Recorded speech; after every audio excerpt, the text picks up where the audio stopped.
estoy. Ya voy. Voy. No sé dónde estoy.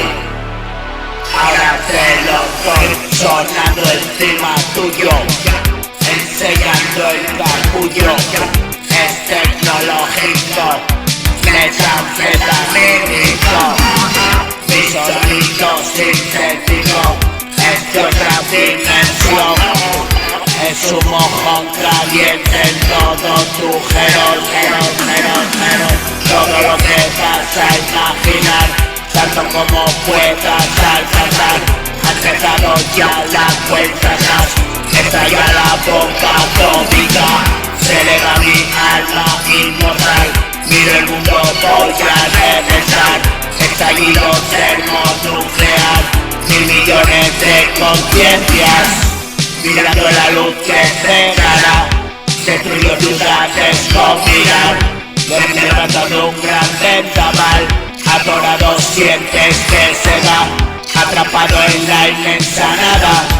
Una pesadilla tan real, de la que no puedes despertar. Vengo con mis sordas de vaga, mostrándote un mundo nuevo. La victoria de lo enfermo, la calumnia que vencieron.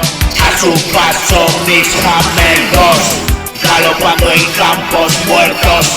Mis jinetes del infierno, por la boca escupen fuego.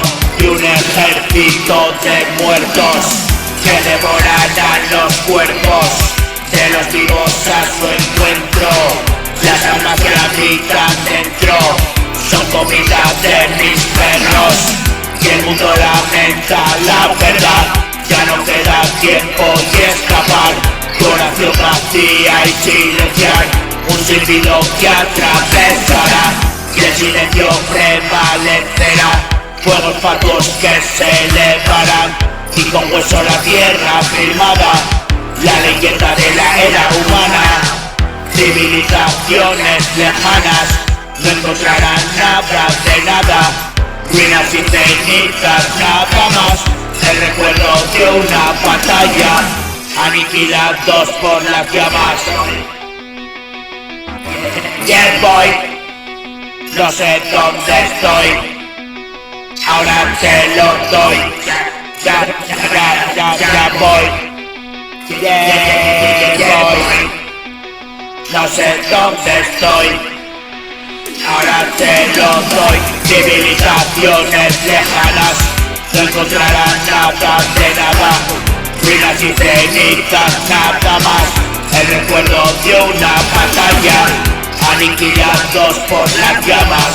Viajeros del espacio exterior, testigos de la devastación, y un mundo donde nada quedó.